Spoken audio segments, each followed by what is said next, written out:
Assalamualaikum warahmatullahi wabarakatuh. Pada kesempatan kali ini, kami dari kelompok 27 yang beranggotakan Anggai Prayoga dengan saya sendiri Rama Maulana Bagja dan Eko Nugroho akan mempresentasikan hasil kerja kelompok kami yang berjudul Analisis Perbandingan Efektivitas Algoritma C4.5 dan Net Bias dalam penjurusan siswa SMK Wirasaba. Di sini saya akan menjelaskan di bagian abstrak. Penjurusan siswa merupakan langkah penting dalam mengarahkan siswa pada bidang studi yang sesuai dengan potensi dan minat mereka. Penelitian ini bertujuan untuk membandingkan efektivitas algoritma C45 dan F bias dalam mendukung penjurusan siswa di SMK Wirasaba.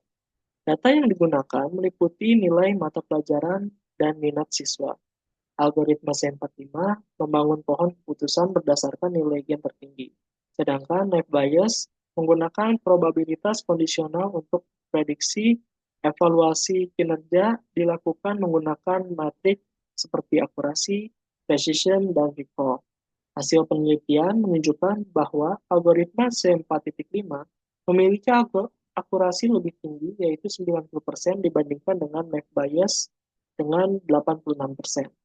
Temuan ini menegaskan bahwa algoritma C4.5 lebih unggul dalam menangkap hubungan kompleks antara atribut tanpa asumsi independensi, namun net bias tetap memberikan performa yang baik dengan keunggulan dalam prediksi berbasis probabilitas. Penelitian ini memberikan wawasan penting dalam pemilihan metode yang tepat untuk mendukung sistem penjurusan berbasis data di lingkungan pendidikan.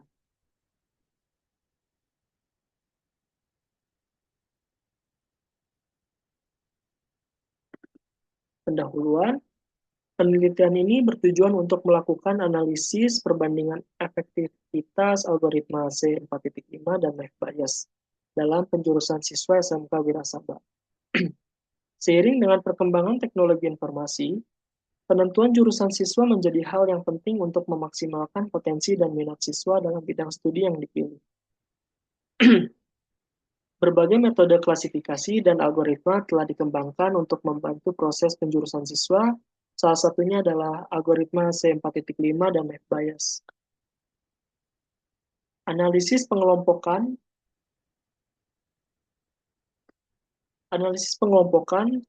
uh, penentuan jurusan siswa SMA menggunakan metode K-means clustering telah diberikan kontribusi yang signifikan dalam proses penjurusan siswa. Hal ini menunjukkan pentingnya penggunaan metode klasifikasi dalam menentukan jurusan siswa untuk memperoleh hasil yang optimal. Selain itu, mengungkapkan bahwa algoritma Net Bias telah berhasil digunakan untuk penentuan jurusan pada siswa madrasah aliyah. Hasil penelitian ini menunjukkan bahwa Net Bias mampu memberikan prediksi yang akurat dalam penjurusan siswa. Dalam konteks yang berbeda, melakukan komparasi algoritma klasifikasi untuk orientasi minat mahasiswa dalam penuntasan studi. Penelitian ini menunjukkan bahwa pemilihan algoritma klasifikasi yang tepat dapat membantu dalam menentukan jurusan mahasiswa dan memfasilitasi proses penuntasan studi dengan lebih efektif. Dari berbagai penelitian yang telah dilakukan, dapat disimpulkan bahwa penggunaan algoritma klasifikasi seperti C4.5 dan F bias memiliki peran yang penting dalam menentukan jurusan siswa. Oleh karena itu, penelitian ini akan melakukan analisis perbandingan efektivitas kedua algoritma tersebut dalam penjurusan siswa SMK Wirasaba. Baik, sebelumnya terima kasih. Sebelumnya perkenalkan, nama saya Anggai Prayoga. Di sini saya coba akan menjelaskan metode penelitian yang digunakan dalam penelitian ini. Jadi, alur penelitian ini mencakup identifikasi masalah, kajian literatur, pengumpulan data, penerapan algoritma decision tree dan Net bias, serta mengevaluasi model untuk menghasilkan rekomendasi jurusan yang akurat bagi siswa. Untuk alur penelitian ini dapat dilihat pada gambar 2.1.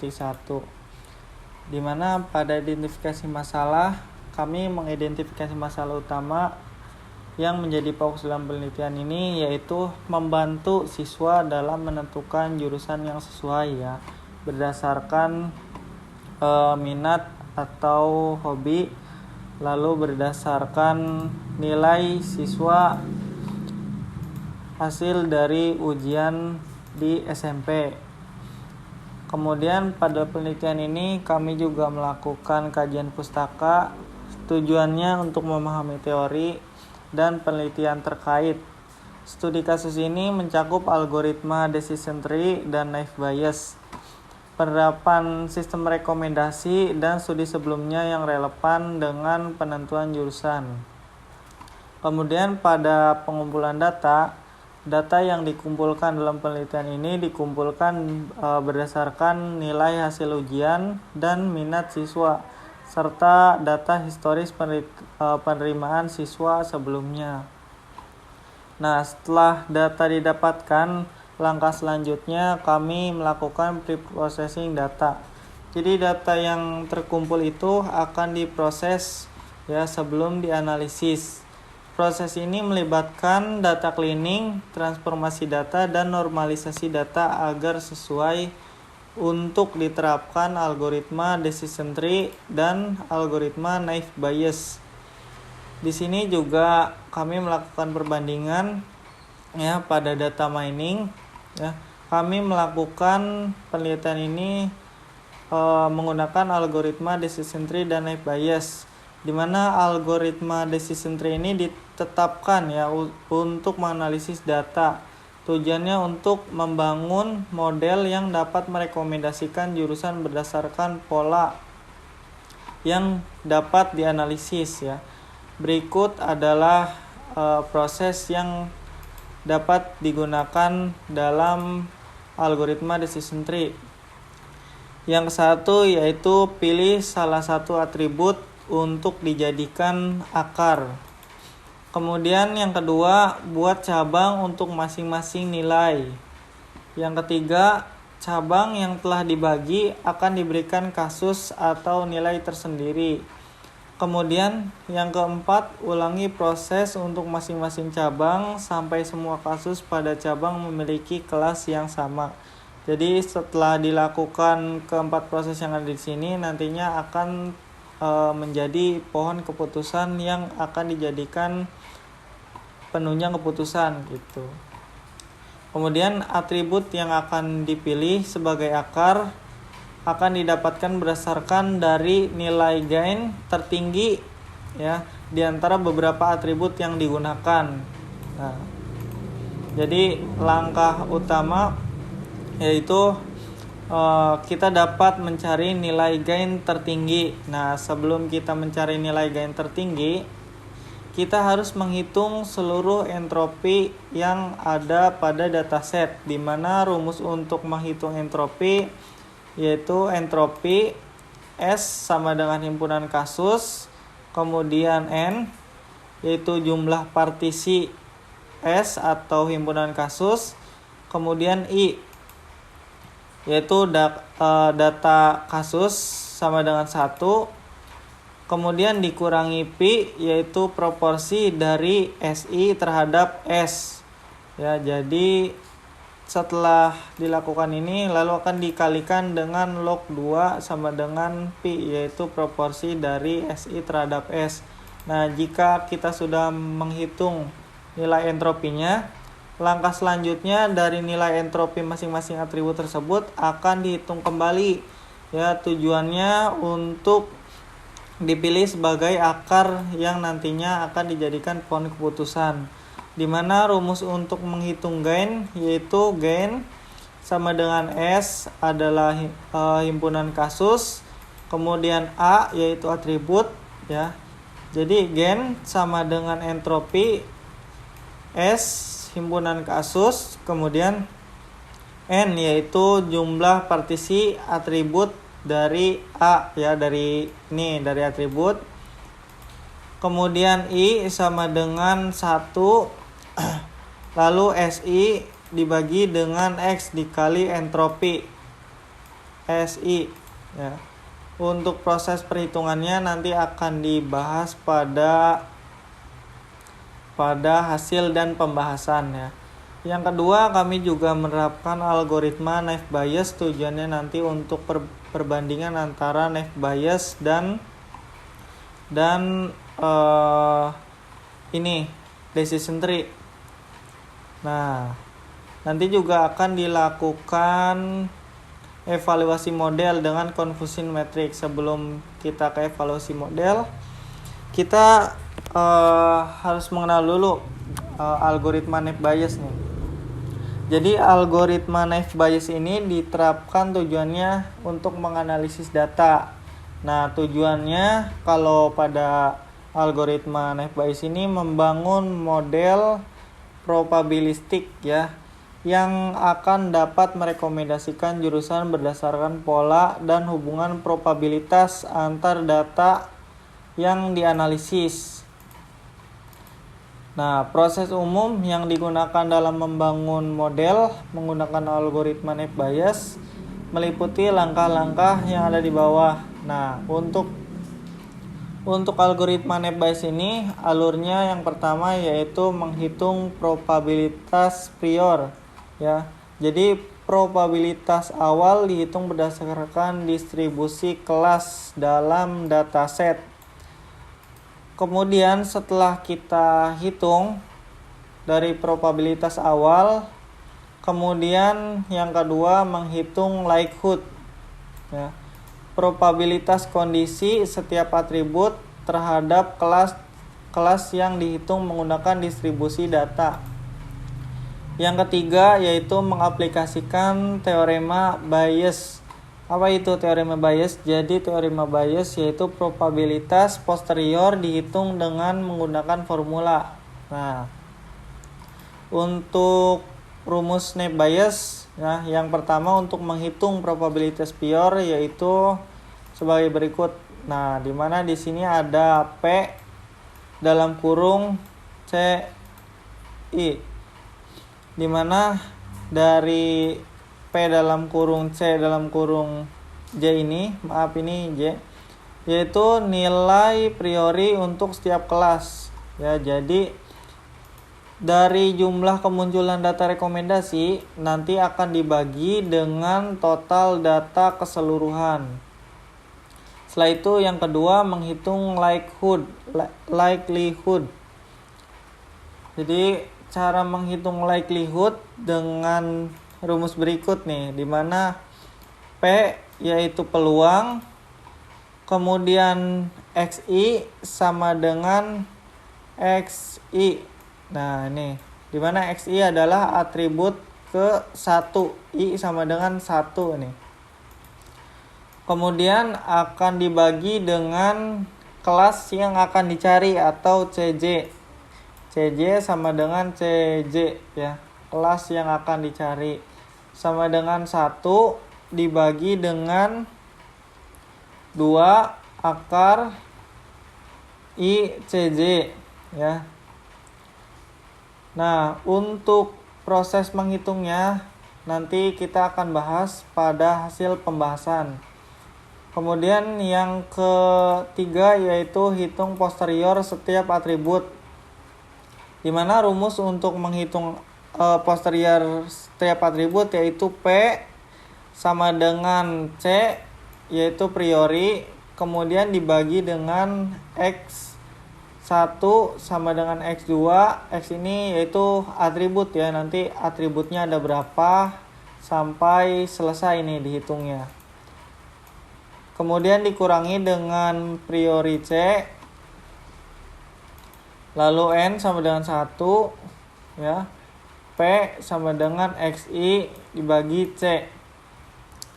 Kemudian jika sudah selesai langkah perhitungan dari decision tree dan naive Bayes, langkah selanjutnya akan dilakukan evaluasi model, di mana evaluasi model ini menggunakan confusion matrix.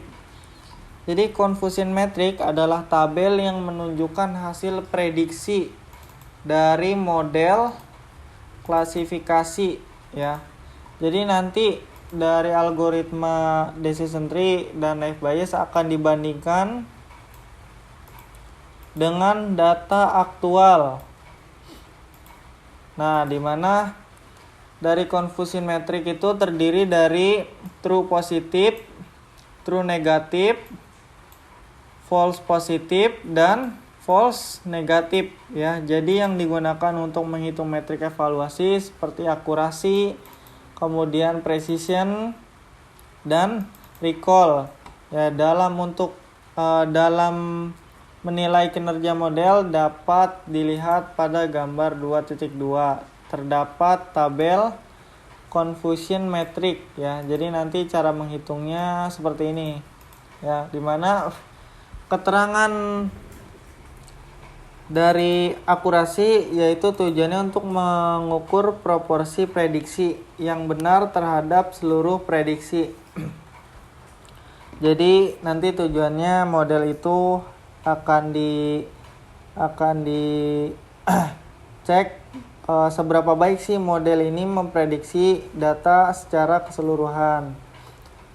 Yang kedua yaitu kita melakukan perhitungan precision, di mana rumusnya true positif kemudian dibagi dengan true positif ditambah false positif ya, tujuannya untuk mengukur proporsi prediksi positif ya. Jadi nanti precision ini tujuannya untuk mengukur proporsi positif terhadap data keseluruhan ya yang prediksinya positif. Seberapa banyak sih prediksi positif ini yang benar nanti akan dibandingkan dengan prediksi positif secara keseluruhan dengan menggunakan precision. Kemudian recall yang ketiga. Jadi recall ini tujuannya untuk mengukur proporsi data positif yang berhasil dikenali sebagai positif oleh model. Tujuannya untuk melakukan seberapa baik model menemukan semua data positif, di mana rumus recall ini dengan menggunakan true positif kemudian dibagi dengan true positif ditambah false negatif. Nah, selanjutnya kita akan beralih ke hasil dan pembahasan. Jadi atribut yang digunakan dalam penelitian ini dapat dilihat pada tabel 1 atribut, di mana atribut yang digunakan yaitu nama siswa, kemudian jenis kelamin, kemudian nilai ujian dari bahasa Indonesia, kemudian nilai ujian dari matematika, nilai ujian dari bahasa Inggris, nilai ujian dari IPA ya. Selain daripada nilai hasil ujian ya, kita juga memprediksi berdasarkan minat teknologi dari siswa tersebut. Selain minat teknologi, kita juga mencantumkan minat kesehatan. Yang terakhir minat bisnis ya. Lalu ini adalah label pada klasifikasi yang ada pada penelitian ini. Jadi ini nanti digunakan untuk supervised learning, di mana data jurusan ini didapatkan dari data siswa yang sudah masuk ya ke SMK Wirasaba. Jadi tahap awal dalam melakukan perhitungan menggunakan algoritma decision tree dan naive Bayes ya dilakukan dengan cara mengkonversi data numerik menjadi data kualitatif berdasarkan kriteria tertentu ya, di mana jika nilai di atas atau sama dengan 80 maka kategorinya adalah bagus. Nah, jika nilai berada pada rentan 70 hingga 80, maka kategorinya adalah cukup. Sedangkan untuk nilai yang di bawah 70, kategorinya adalah kurang. Di mana rincian dari penjelasan tersebut ada pada tabel 3.2 ya, di mana data ini ya data sebelum kita pre-processing. Jadi awalnya datanya seperti ini. Jadi terdapat nama siswa, jenis kelamin, ini nilai bahasa Indonesia, nilai matematika, nilai bahasa Inggris, nilai IPA, minat teknologi, ya atau tidak, minat kesehatan, ya atau tidak, kemudian minat bisnis, ya atau tidak, kemudian rekomendasi jurusan ya dari historis penerimaan siswa sebelumnya untuk data ujinya. Nah, pada tabel 3.3 yaitu tabel hasil processing, di mana kita menghilangkan atribut nama siswa kemudian mengkonversi ya dari nilai hasil ujian menjadi menjadi data kualitatif ya. Jadi tadi kan udah dijelaskan, misalnya nilainya sama dengan di atas sama dengan 80, nilainya bagus, misal rentannya ada 70 hingga 80, kategorinya adalah cukup, sedangkan untuk 70 kategorinya adalah kurang. Nah, hasil pre-processingnya menjadi seperti ini. Jadi kita menghilangkan beberapa atribut yang digunakan dalam penelitian ini. Nah, langkah selanjutnya kita masuk ke dalam analisis menggunakan algoritma decision tree ya. Di mana hasil perhitungan entropi dan gain dapat dilihat pada tabel 3.3 ya. Ini 3.3. Nah, untuk menunjukkan hasil perhitungan entropi dan gain ya, seperti jenis kelamin, kemudian nilai mata pelajaran, dan nilai siswa pada bidang tertentu. Jadi analisis ini digunakan untuk mengukur kontribusi masing-masing atribut terhadap keputusan akhir yang nantinya akan menjadi pohon keputusan. Nah, di mana seluruh dari himpunan kasus ya akan dihitung nih ya. Jadi pada minat teknologinya berapa, ini adalah labelnya ya pada dataset ini. Label dari teknologi, kemudian bisnis dan kesehatan. Kita hitung nih, yang ke teknologi pada data uji ini totalnya ada 45. Kemudian yang bisnis yaitu totalnya ada 21. Yang kesehatan ada 34. Nah, di mana data tersebut akan kita hitung entropinya dengan menghasilkan 1,5 ya. Nah, langkah selanjutnya kita menghitung masing-masing entropi dari atribut. Jadi nanti atribut dari jenis kelamin sampai dengan jurusan akan dihitung entropinya, yang nantinya dari hasil entropi ini akan dijumlahkan ya menjadi gain dengan menggunakan rumus yang ada di sini. Nah, ini rumus untuk menghitung gain. Jadi pada jenis kelamin ini terdapat laki-laki dan perempuan. Pada jenis atribut jenis kelamin laki-laki, jumlah himpunan kasusnya yaitu total ada 47, sedangkan untuk perempuan ada 53, di mana total dari keseluruhan atribut jenis kelamin ini ada 100. Untuk atribut jenis kelamin pada laki-laki yang masuk ke dalam teknologi totalnya ada 21. Untuk bisnis ada 10, lalu untuk kesehatan ada 16. Jadi totalnya ada 1,5 sekian ya. Jadi seluruh atribut ini dihitung dengan menggunakan rumus entropi ya sampai pada minat bisnis yang nantinya akan menghasilkan nilai gain yang akan menjadi akar atau nantinya akan menjadi pohon keputusan.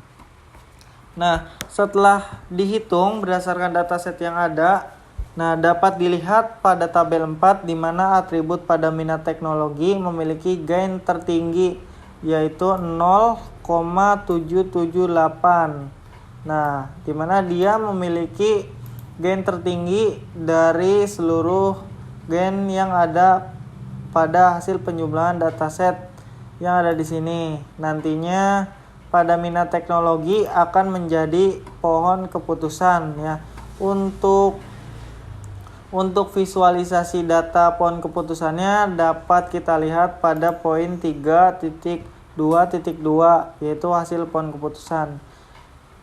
Jadi setelah melakukan perhitungan terhadap masing-masing atribut yang tersedia, maka diperoleh nilai entropi dan gain ya yang akan digunakan dalam sistem pendukung keputusan yang kemudian akan divisualisasikan dalam bentuk pohon keputusan. Nah, dapat dilihat pada pohon keputusan berikut di mana minat teknologi adalah gain tertinggi yang akan menjadi menjadi akar dari pohon keputusan. Nah, bagaimana cara membacanya? Jadi pada minat nanti siswa akan ditanyakan terlebih dahulu ya. Apakah dia minat pada teknologi ya, pada bidang teknologi. Misalnya dari siswa itu minat, maka akan direkomendasikan masuk ke prodi teknologi. Di mana prodi teknologi ini terdapat teknik komputer jaringan dan teknik bisnis sepeda motor. Nah, jika siswanya tidak minat pada bidang teknologi, maka akan direkomendasikan kepada minat kesehatan ya. Jadi nanti siswanya ditanya lagi, dia minat atau enggak ke minat kesehatan. Kalau misalnya minat, dia akan direkomendasikan ke prodi kesehatan. Nah, jika tidak, akan ditanyakan kembali apakah siswa tersebut minat pada bidang bisnis ya. Jika tidak, nanti akan dicari berdasarkan atribut yang ada ya. Kalau misalnya minat bisnis, misal siswanya minat bisnis, berarti direkomendasikan terhadap prodi bisnis. Di mana pada minat kesehatan terdapat jurusan asisten keperawatan, kemudian kimia industri, kimia klinis, kemudian farmasi industri dan lain-lain. Nah, kemudian akan dicari berdasarkan atribut yang ada. Misal dia jenis kelaminnya perempuan ya, maka siswa tersebut akan direkomendasikan ke prodi bisnis nih. Nah, misal dari siswanya nggak mau nih ke prodi bisnis, akan dilihat kembali pada nilai matematika ya. Misal pada laki-laki nilai matematikanya bagus, maka akan dilihat lagi nih nilai hasil ujian dari bahasa Inggris ya, apakah bagus atau kurang. Misalnya bagus, nanti akan ditanya lagi nilai hasil ujian dari mata pelajaran IPA ya, apakah bagus atau kurang. Misalnya dari hasil nilai ujian IPA-nya bagus, berarti akan direkomendasikan kepada prodi kesehatan. Kalau misalnya kurang, maka akan direkomendasikan terhadap prodi bisnis. Nah, tadi kan misalnya bagus nilai Inggrisnya. Nah, sedangkan misalnya kurang, dia akan direkomendasikan kepada prodi bisnis. Nah, jika nilai matematikanya cukup, siswa tersebut akan direkomendasikan kepada prodi bisnis. Jika nilainya kurang, nanti akan ditanya lagi, dia nilai IPA-nya bagus atau kurang misal. Nah, nilai IPA-nya bagus, berarti akan direkomendasikan kepada prodi kesehatan. Kalau misalnya kurang, akan direkomendasikan kepada kalau misalnya kurang, akan dikonfirmasi lagi pada nilai mata pelajaran Inggris, dia bagus atau kurang. Misalnya bagus, dia akan direkomendasikan kepada prodi bisnis. Kalau misalnya kurang, maka akan direkomendasikan terhadap prodi teknologi. Yaitu adalah hasil dari pohon keputusan ya yang dibuat berdasarkan hasil perhitungan dataset yang ada di sini ya. Jadi ini adalah hasil pohon keputusannya. Nah, langkah selanjutnya kita akan mengevaluasi model decision tree ya. Tujuannya untuk menganalisis ya, menunjukkan performa yang baik ya pada model decision tree ini. Jadi setelah dilakukan analisis dan visualisasi data, decision tree selanjutnya dites yang menunjukkan performa yang cukup baik dengan akurasi 90% ya. Dan keseimbangan antara precision dan recall khususnya untuk kelas kesehatan dan teknologi ya. Namun pada kelas bisnis precision ini masih relatif rendah, yaitu 69,23%, yang menunjukkan bahwa data yang salah diprediksi sebagai bisnis. Jadi model ini yang nantinya akan lebih lanjut ya diteliti untuk meningkatkan performa pada kelas ini ya. Dimana untuk kelas bisnis ya memiliki recall sebesar 90% ya, menunjukkan bahwa dari semua data sebenarnya yang berlabel bisnis yaitu 90% berhasil diprediksi benar oleh model. Yang kedua untuk kelas kesehatan ya, recall-nya sebesar 93,33%, menunjukkan bahwa 93,33% data berlabel pada kesehatan berhasil diprediksi dengan benar. Sedangkan untuk kelas teknologi memiliki recall sebesar 80% ya, artinya menunjukkan bahwa 80% data yang berlabel teknologi ini berhasil diprediksi dengan benar gitu. Nah, ini adalah tabel hasil dari confusion metric ya hasilnya. Jadi pada prediksi bisnis yang benar diprediksi sebagai bisnis yaitu 93,33% kelas precisionnya.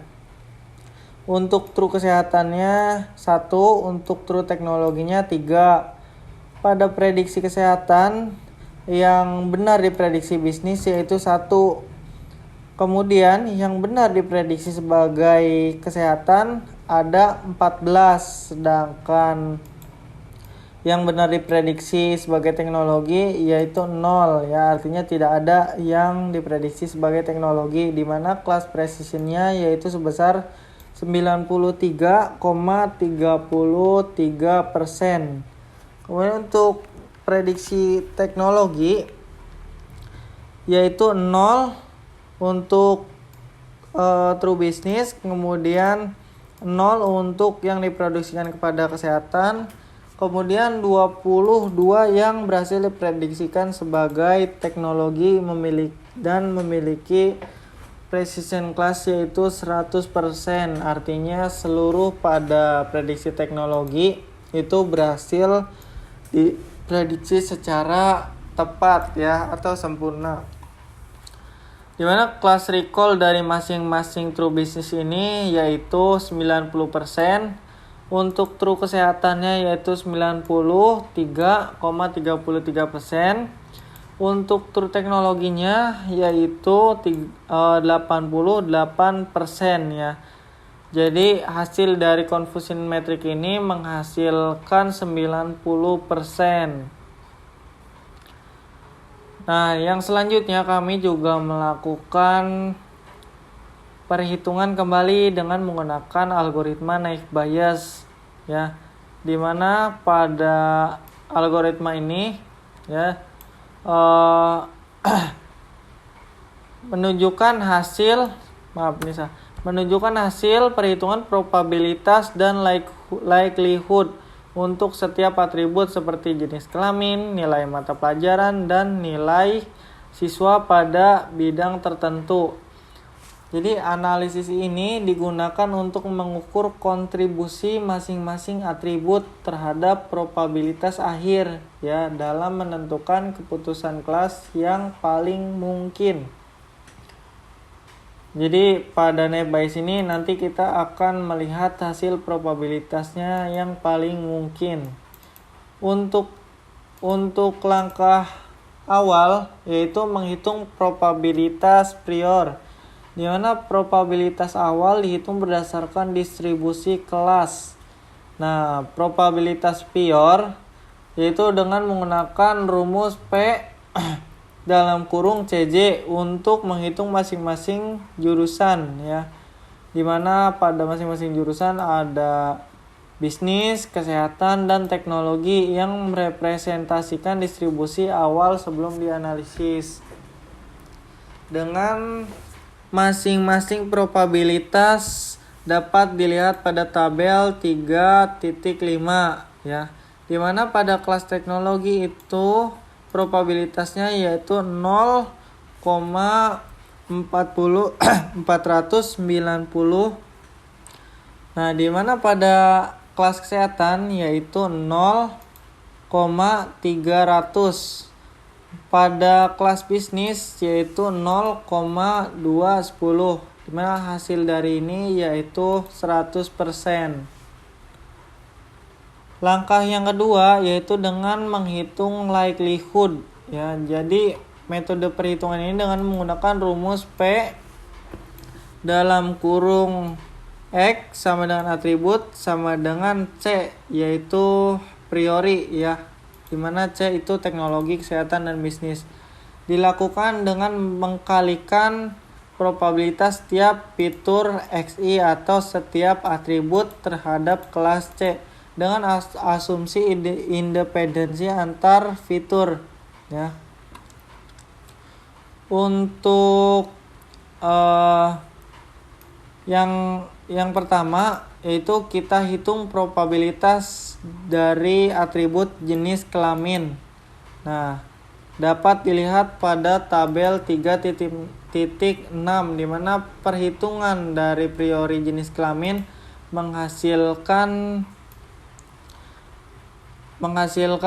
priori dari teknologi 0,4, kemudian dari teknologi yang jenis kelaminnya laki-laki 0,4, kemudian dari teknologi yang jenis kelaminnya perempuan yaitu 0,5, dari kesehatan 0,53, kemudian untuk yang perempuan 0,466. Untuk yang jenis kelamin laki-laki pada prodi bisnis yaitu 0,47, sedangkan untuk yang perempuan yaitu 0,5238. Nah, langkah selanjutnya setelah menghitung jenis kelamin, lalu akan dilakukan perhitungan selanjutnya ya pada nilai bahasa Indonesia, nilai matematika, kemudian nilai bahasa Inggris, kemudian nilai mata pelajaran IPA, kemudian minat pada teknologi, kemudian minat pada kesehatan, yang terakhir pada minat bisnis dengan cara perhitungan yang sama dengan menggunakan rumus likelihood. Nah, jika sudah dapat ya masing-masing priori pada setiap atribut ya, kemudian model dari naive Bayes ini akan dilakukan evaluasi dengan menggunakan confusion metric. Jadi hasil dari penelitian ini menunjukkan performa naive Bayes dalam memprediksi jurusan berdasarkan data siswa ya, di mana diagonal utama 813,22 menunjukkan prediksi benar untuk masing-masing jurusan. Sedangkan untuk nilai luar diagonal menunjukkan prediksi salah ya. Untuk precision tertinggi terdapat pada jurusan teknologi yaitu 100%. Diikuti dengan bidang kesehatan yaitu 86,5%. 67%. Yang terakhir pada bidang atau prodi bisnis menghasilkan 61,54%, yang menunjukkan proporsi prediksi benar dari total prediksi seluruh kelas, yaitu recall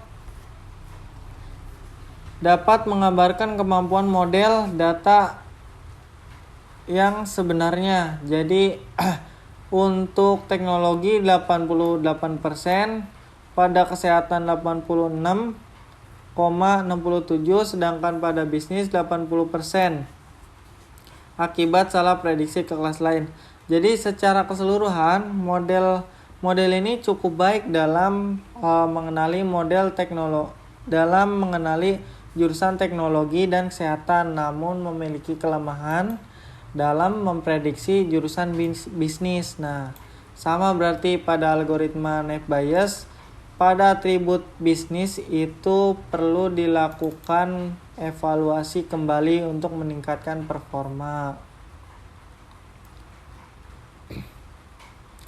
Nah, ini adalah hasil dari confusion metric dari algoritma Naive Bayes, di mana yang diprediksikan sebagai bisnis, ya, yang benar diprediksikan sebagai bisnis yaitu ada 8, yang benar diprediksikan sebagai kesehatan yaitu ada 3, sedangkan pada teknologi yaitu 3 dengan menghasilkan precision 61,54%.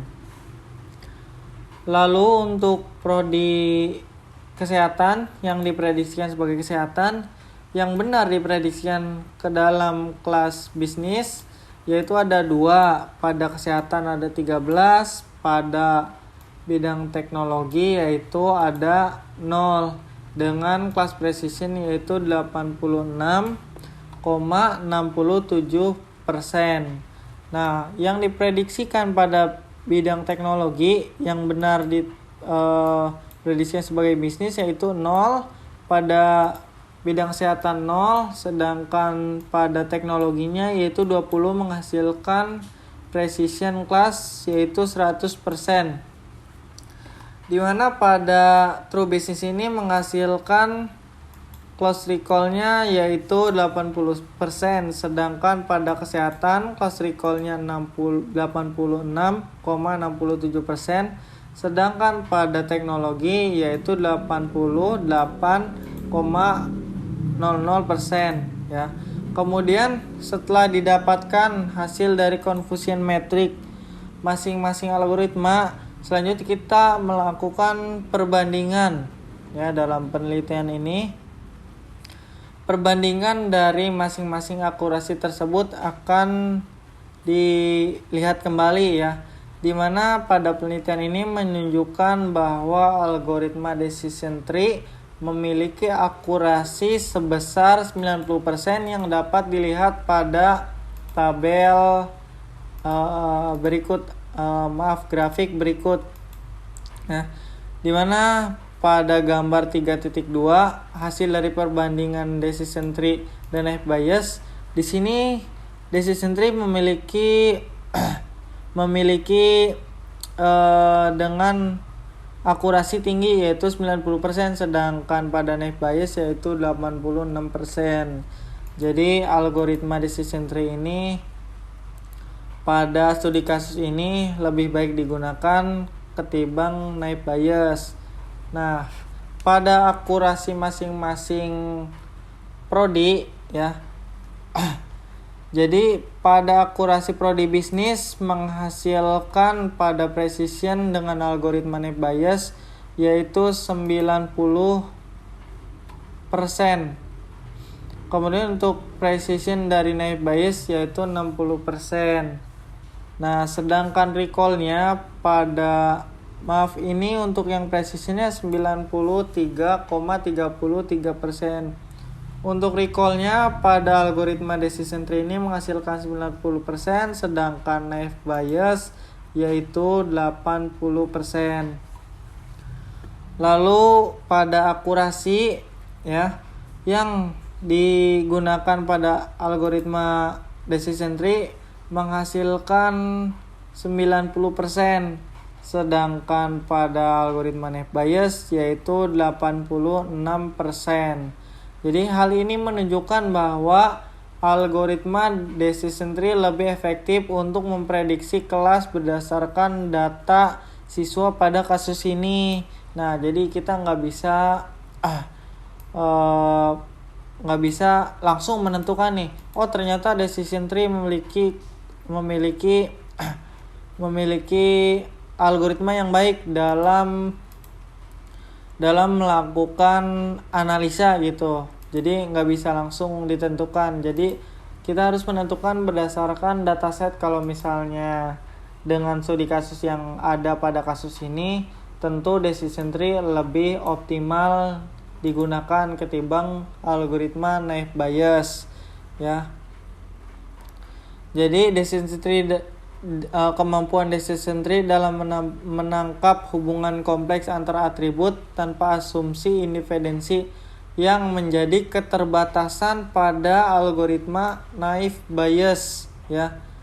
Namun misalnya Naive Bayes ini ingin kita gunakan, dia juga memberikan performa yang cukup baik dengan tingkat akurasi yang mendekati decision tree gitu. Nah, untuk untuk prodi kesehatannya akurasinya yaitu 90%, kemudian untuk Naive Bayesnya 86%, kemudian untuk recallnya yaitu 93%. Untuk algoritma decision tree, untuk algoritma Naive Bayes yaitu 86%. Untuk precisionnya pada algoritma decision tree yaitu 93%. Untuk precision untuk algoritma Naive Bayes yaitu 87%. Dimana pada akurasi minat teknologi, nah kalau precisionnya yaitu 100% pada algoritma Naive Bayes. Kemudian pada decision tree-nya juga dia berhasil diprediksi sebagai teknologi, totalnya 100% juga sama. Untuk recall ini sama juga nih, 86%. Sedangkan pada akurasi, algoritma decision tree cenderung lebih optimal digunakan karena menghasilkan 90%. Jadi mungkin itu saja yang dapat saya sampaikan dalam metode penelitian ini. Kurang lebihnya mohon maaf apabila salah kata dalam penyampaian, apabila penyampaian saya kurang jelas, kurang ringkas, mohon maaf. Untuk saran dan kesimpulannya akan dijelaskan oleh rekan kami yaitu Eko Nugroho. Untuk Eko Nugroho, waktu dan tempat saya persilahkan.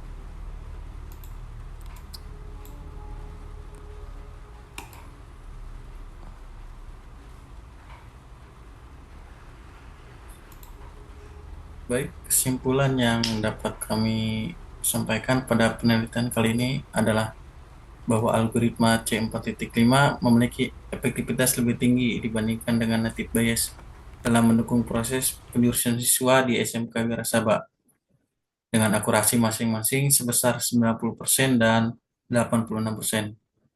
C4.5 unggul dalam menangkap hubungan kompleks antar atribut tanpa asumsi independensi, sehingga lebih akurat untuk kasus penjurusan siswa.